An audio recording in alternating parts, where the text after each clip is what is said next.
Yes, हमारी मेहनत का फल ही जिंदगी है। क्या यह काफ़ी नहीं है? इस फल की कद्र करना सीखें। दुनिया की 5वीं बड़ी अर्थव्यवस्था के रूप में भारत आज विश्व व्यापार, सामरिक संतुलन और पर्यावरण परिदृश्य में अपनी प्रभावी भूमिका में है। रूस यूक्रेन के मुद्दे पर यूएन में तटस्थ रुख रखने के बाद भारतीय प्रधानमंत्री की रूस के तत्काल बाद यूक्रेन यात्रा सही निर्णय है। दूरदृष्टि रखने वाले विकासशील देश से यही अपेक्षित है, लेकिन बदलते वैश्विक हालात पर हमारी आगे की रणनीति क्या होगी? यह सच है कि रूस ने हमेशा हमारा साथ दिया है, चाहे हथियारों के मामले में हो या पाकिस्तान को लेकर वीटो शक्ति के इस्तेमाल में। लेकिन क्या यह भी उतना ही कड़वा सच नहीं है कि रूस अब चीन को ज़्यादा तरजीह देता है? प्रशांत क्षेत्र में चीन की दादागिरी के प्रयासों को क्या उसकी मौन सहमति नहीं है? दीर्घकालीन नज़रिए से सोचें तो रूस अब सामरिक स्तर पर भारत को वह आधुनिक हथियार या टेक्नोलॉजी देने में सक्षम नहीं है जो अमेरिका या यूरोप दे सकता है। एआई के युग में रूस आज भी युद्धरत है, लिहाजा उसकी वैज्ञानिक विकास की क्षमता जाती रही है। भारत एक और आधुनिक सैन्य सुविधा संपन्न राष्ट्र बन रहा है और दूसरी और अंतरिक्ष के क्षेत्र में और स्वयं हथियारों निर्माण कर निर्यातक की भूमिका में आ रहा है। ऐसे में यूरोपीय देशों से बेहतर रिश्ते बनाए रखना भी समय की मांग होगी। पहले शरीर की बाहरी गतिविधियों पर विज्ञान का अधिकार हुआ और देखते देखते भीतर प्रवेश कर गया। इसलिए आत्मा के महत्व को समझा जाए। अगर आप शांति की तलाश में हैं तो ये बात अच्छी तरह समझ लें कि हम शरीर, मन और आत्मा 3 तत्वों से बने हैं।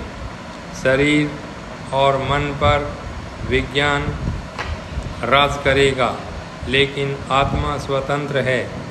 अब विज्ञान की तैयारी बड़ी खतरनाक स्थिति में पहुंच गई है।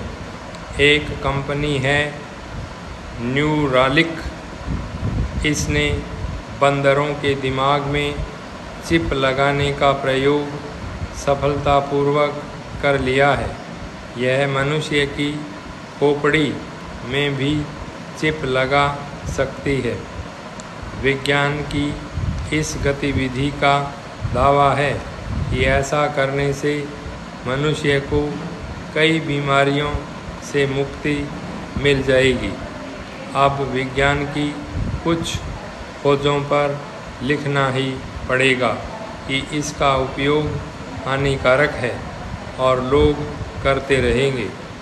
इससे बचने का एक ही तरीका है, अपनी आत्मा पर जीना सीख लें। और आपको आत्मा तक की यात्रा कोई विज्ञान नहीं करा सकता। इसके लिए योग का ही माध्यम अपनाना पड़ेगा। हाल ही में केरल के वायनाड में भूस्खलन की त्रासद घटना के कारण 300 से अधिक लोगों की मौत हो गई थी। उसका संबंध जलवायु परिवर्तन से था भी और नहीं भी।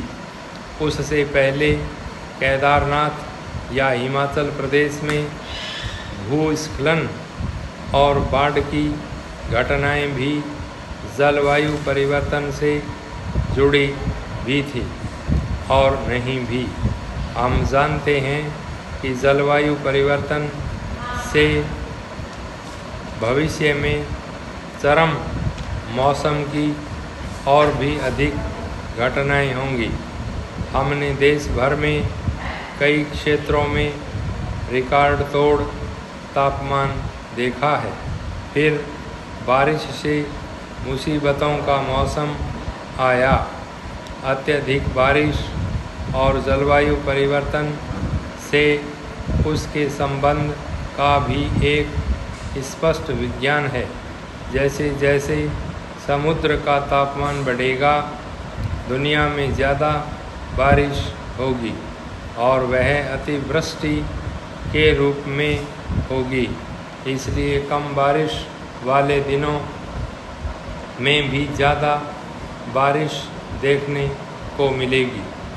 अनुमान है कि भारत में एक साल के लगभग 8,700 घंटों में से कुछ 100 घंटे बारिश होती है। लेकिन जुलाई 2024 में भारतीय मेट्रोलॉजी विभाग के अनुसार बहुत भारी बारिश के रूप में वर्गीकृत की गई घटनाएं पिछले 5 सालों में 2 गुनी से भी ज़्यादा हो गई हैं। जुलाई में ऐसी घटनाएं 2020 में 90 थी, जो 2024 में बढ़कर 193 हो गई हैं। यूपी के बरेली का डेटा लें। 8 जुलाई को इस ज़िले में 24 घंटे में 460 मिमी बारिश हुई। बरेली में हर साल औसतन 1100 से 1200 मिमी बारिश होती है, तो 24 घंटे में ही इसकी आधी बारिश हो गई। उत्तराखंड के चंपावत ज़िले का भी यही हाल था। 8 जुलाई को ही 24 घंटे में 430 मिमी बारिश हुई। अगर आप 25 जुलाई को पुणे ज़िले को लें तो 24 घंटे में 560 मिलीमीटर बारिश हुई। यह इस ज़िले में साल भर में होने वाली बारिश की आधी से भी ज़्यादा है। हिमाचल को ही लीजिए, यह दुनिया की सबसे युवा पर्वतमाला है। यह भूस्खलन और बादल फटने की घटनाओं के लिए एक जोखिम भरा स्थल है और यह अत्यधिक भूकंपीय क्षेत्र भी है।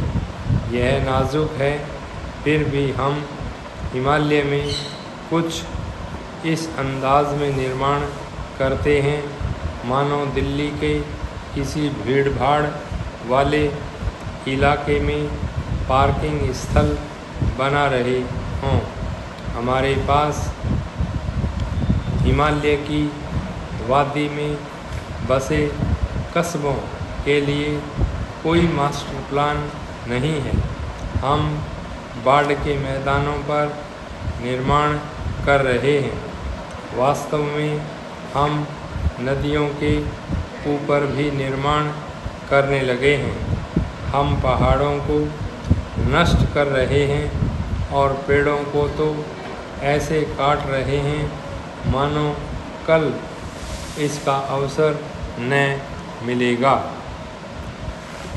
ये सच है कि हमें हिमालय क्षेत्र में विकास करना चाहिए, लेकिन बिना सोचे समझे विकास परियोजनाओं का कोई औचित्य नहीं। हिमालय में चलाई जा रही जल विद्युत परियोजनाएं इसकी बानगी हैं। स्टॉप।